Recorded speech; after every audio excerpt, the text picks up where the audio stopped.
because I was bored and, to be honest, lonely. I gave Tinder a try. The situation with COVID only began to calm down slightly last year. I had previously used Tinder and had met some nice people through it. However, there was nothing remarkable or unusual about it.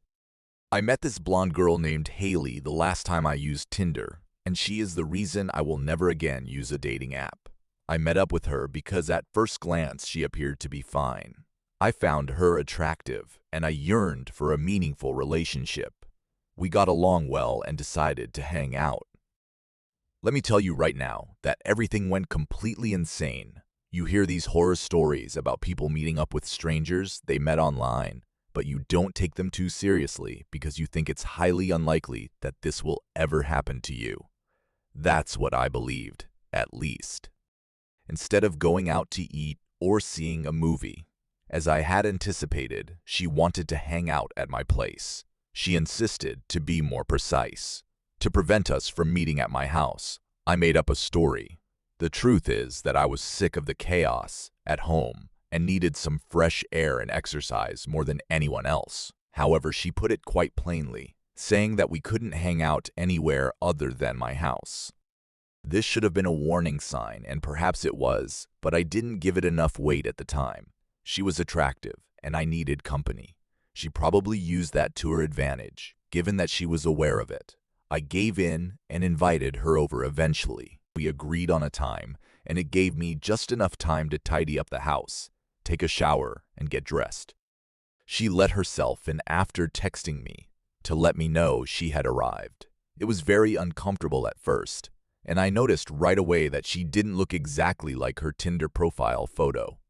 I wasn't sure if I was being overly analytical, so I kept quiet at first to avoid offending anyone. Since I don't think highly of myself physically, I ignored the comment and continued our conversation. Everything seemed to be going smoothly until she asked if I had anything to drink. I assured her that there was still Jameson in the fridge.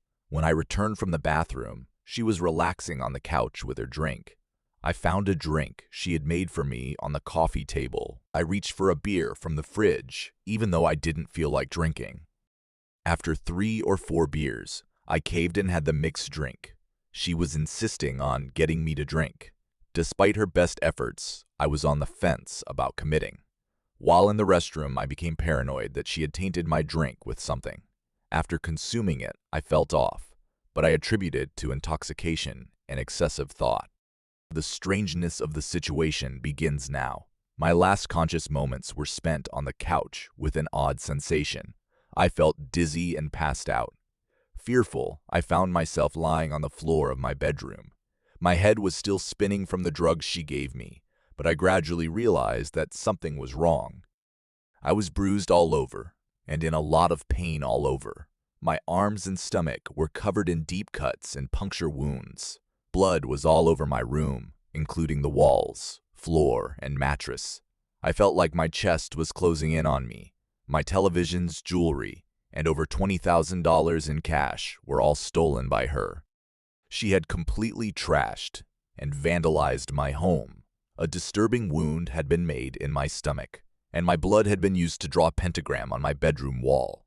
When the police arrived, I gave them as much information as I could over the phone. And soon, I learned that I had been the target of a catfishing scheme in which she was only one participant.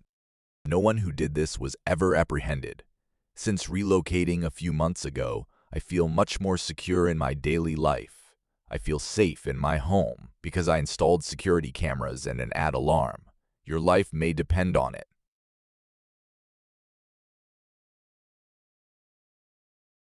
Some years ago, I made one of the most incredibly stupid choices of my life, and it led me directly into a truly horrible and barbaric situation with someone who I can only assume is a serial killer or worse. I'm a girl of 21 now, and this happened to me about 3 years ago. I had recently turned 18 and completed high school. It was a typical August day in the middle of the month with little excitement. My summer break had been incredibly dull up until this point. My father was so overprotective of me that it became emotionally and psychologically abusive for me to live with him. He forbade me to socialize with anyone, and made me stay at home to do his bidding, whether that meant doing his chores or serving as his slave. To drive the point home, he even removed the hinges from my bedroom door. Even after he bought me a phone, a month before this happened, he never gave me any peace. Every night at 8 o'clock, he would take my phone, but last night, he was so drunk that he didn't get home from the bar until after 10. He either forgot or assumed I was sleeping, so he didn't bother. Probably a bit of both, but I can't be sure. Tinder was a way for me to meet new people and get out of my shell. I spent a lot of time alone and never managed to make any solid friendships. The vast majority of my classmates either pretended to like me or actively sought to torment me and make my life miserable at school. We'll call him Alex for this story. We'd been chatting on Tinder for a little over a day when our relationship quickly blossomed. But I had to be careful because my dad would check my phone frequently, so every night before I handed it over to him, I had to delete everything on it that he wouldn't approve of, and that included Tinder. If he had found out I was on it, he would have killed me instantly. Anyway, this guy I was talking to was 28 years old, and at the time, I found it attractive and reassuring that an older man was talking to me because I felt more confident in my sexuality. I didn't realize how creepy it was of him to be talking to someone my age at the time. But now that I'm older, I see that it was. After I vaguely explained my home life to him, he offered for me to move in with him. He pointed out that I'm an adult now, and, by law, I am no longer required to obey my father. This both thrilled and terrified me. He said he could pick me up later and get my things together. I told him I wasn't quite ready for that, and that I just wanted to hang out for the time being, and he said that was fine. I told him it was fine if he picked me up at midnight, and he said he would be there. He said it was fine if I had to leave at 4 a.m., which is when I normally get home. I also instructed him not to use my driveway, but rather to park on the street and to send me a text message when he arrived, at which point I would meet him outside. I was concerned that my dad would hear him pull into the long driveway and wake up, so I told him to park as far away as possible. Then he asked for my number, stating that texting was his preferred method of communication.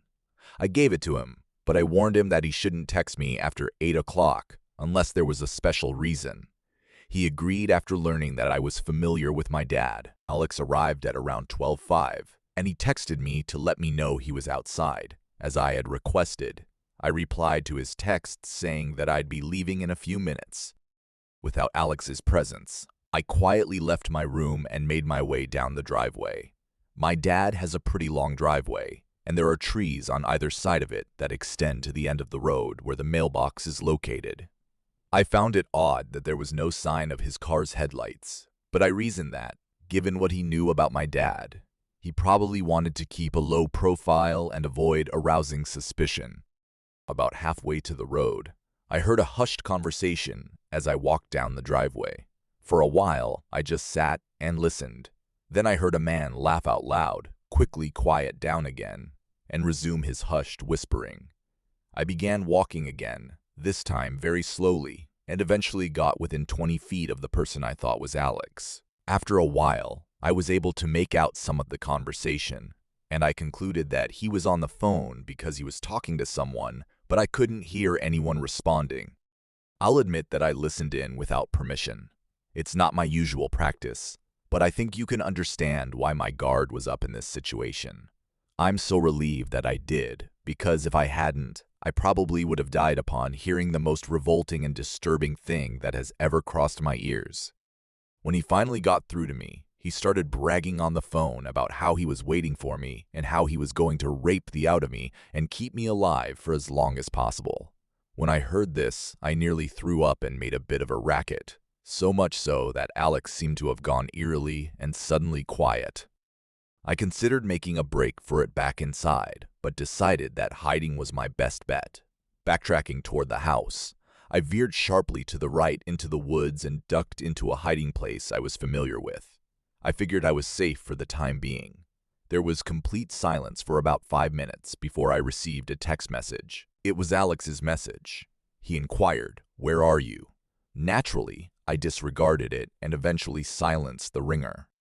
After that, he started flooding my phone with calls and texts until, on the fifth or sixth try, I answered.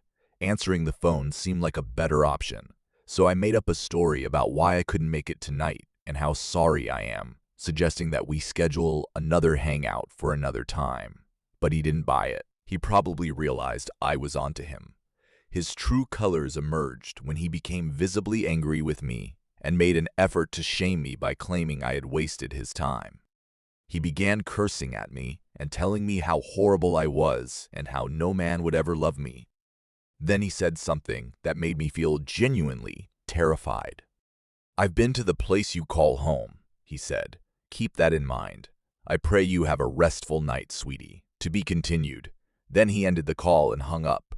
About a second later, I heard a car start up and speed away, and that was the last I saw or heard of him. Since he now knew where I lived, I was hoping this would keep the peace and convince him to leave me alone. I worried all night long that he was going to return and kill me, so I couldn't sleep. I deleted him from Tinder and my phone, and I called my grandmother first thing the next morning to tell her what happened while my dad was at work. I told her everything about my father and how horrible he had been to me growing up.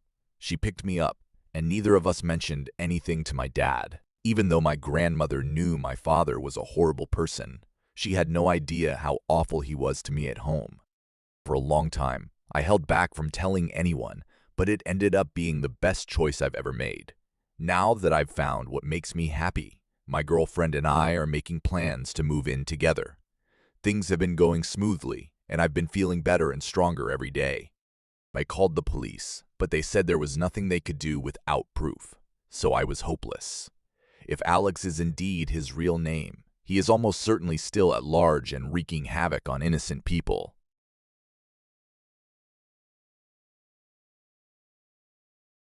To alleviate my boredom and meet new people, I considered using dating apps like Bumble and Tinder while I was in college. I matched with a girl named Claire who I had briefly met in high school. We barely exchanged any words and mostly just commented on how strange it was that we had never met before. We both went to the same small high school and were part of the same social circle, so I guess it's strange that we didn't become better acquainted. Almost immediately, she asked if I was free to hang out later that night. I couldn't help but say yes, though I did my best to hide my enthusiasm. I found it odd that she wanted to hang out so quickly and at night, but I didn't want to ruin my chances by asking any questions. She extended an invitation and said I could drop by any time after 11 if I wanted to. She told me she'd be there alone and asked if I could bring some weed. I didn't smoke myself, but I had some friends who did, so I showed up with $10 and some weed that looked pretty bad, hoping it would do. In retrospect, I should have exercised more caution, or at the very least shared my travel plans with a trusted friend or family member, because I was headed straight into a very sticky situation. My 20-year-old virginal mind, however, was preoccupied with every possible outcome of the evening. I liked the suspense, but never in a million years did I imagine that something like this would occur. I was so pumped up on the drive over that I practically drove there singing along to the radio. My nerves began to fray as I neared my destination. I was only 2 minutes away at this point. I didn't recognize the area at all. It was a pretty sketchy neighborhood when I first pulled in, and I wondered if I'd made a mistake with the address she gave me, but it turned out to be correct. So I kept driving around until I found her place. The sight of the house she gave me the address for sent a chill down my spine. I'm telling you now that I sensed something was off in the pit of my stomach. Something about the house and the neighborhood more generally felt very off. Only the upstairs light from the house provided any illumination at all. To get a better look, I rolled down my tinted windows, and I vowed to myself that I would not be walking up to the house. It appeared to be completely deserted. My car started moving, and I got in it to leave. Less than a minute later, Claire sent me a Tinder message asking where I was going, and if I could please come back. She corrected my assumption that I had the wrong residence and invited me back for a second try. I didn't want to and had a bad feeling about it, but I desperately didn't want it to be a setup, so I went back. When I asked if she would come out to meet me, she called me a coward and said that she was about to finish getting ready and that I could just let myself in through the unlocked door. Even now, thinking back on how incredibly naive it was of me to do what she suggested makes me feel ashamed. I pulled over to the shoulder of the road and started walking towards the front door. To introduce myself, I rapped on the door and opened it. I cautiously entered, and my first impression was that the house was filthy. What little light made its way and made it look like a terrible squalor. I noticed a light upstairs and heard music coming from there, so I went to investigate. I greeted Claire by saying, "Hello, I'm here." As I got closer, I could make out more of the tunes. It sounded like death metal or black metal, which honestly made me even more uneasy. It made an already creepy situation even more so. After making it to the top of the stairs, I counted only 2 rooms and noticed that the bathroom was dark with no signs of life. I indicated the bedroom door across the hall as the source of the music, but there appeared to be no lights on. At that point, my worry turned to fear, and I started to wonder how I had gotten into this mess. The song abruptly ended. People were moving around on the hardwood floor tile. I could see ahead of me, and I could hear them talking. Then I heard a shriek from the bedroom that startled me so badly that I nearly lost my footing and fell down the flight of stairs. When I came to my senses, I knew I had to get out of there immediately because of the danger I was in. As I rounded the corner to sprint down the stairs, a man in all black with gothic makeup and long dark hair caught my eye. The door directly behind me on the staircase opened almost simultaneously. "It's me, Claire, calling for Ethan. I appreciate your being here today," she explained. The guy downstairs began a rapid ascent of the stairs in my direction, and I turned around to see that it was most assuredly not Claire from school. "This is no longer funny, so please stop. Just give me some space," I said, to which they both responded with laughter and insults. It was either fight or flight, and since flight seemed preferable at the time, that's what I did. Before they could catch me, I sprinted into the restroom and locked the door behind me. They began pounding on the door and violently twisting the knob before demanding entry. I looked everywhere for a weapon and finally settled on a toothbrush as the best alternative. Even though I knew that wouldn't accomplish much, I decided it was better than doing nothing and prepared to use it to stab them in the neck or the eye if need be. When I realized how dire my situation was, I immediately began to panic. The window looked small from behind the shower curtain, but I pulled back the curtain anyway. In all honesty, it was my last resort. I popped the window open and squeezed through it. Upon landing on the roof, I nearly lost my footing and fell through the floor below. Fortunately, I didn't and realized my error as I searched for the most secure means of descent from the roof. I made my way around the house and eventually spotted a trampoline in the backyard, which I used to quickly escape. I jumped around like a madman to my car, but neither of them followed. Nobody tried to find me or anything. I got into my car and drove away, then called the police and gave them everything they needed to solve the case. I told them I was driving home and gave them the address, and the police came by that night to tell me what they found and let me give a more thorough statement. It turned out that the people trying to set me up were members of a black metal band who murdered by luring victims off of dating apps like Tinder with the help of a pretty girl posing as a catfish. The police found the bodies of 2 girls around my age and a lot of blood inside the abandoned house. According to reports, the murder suspects went by the name Holy Eternity or something similar, and the police have apprehended at least 2 of them while continuing their search for the others. I almost met my death that night. People were seriously disturbed. After that, I stopped using dating apps altogether.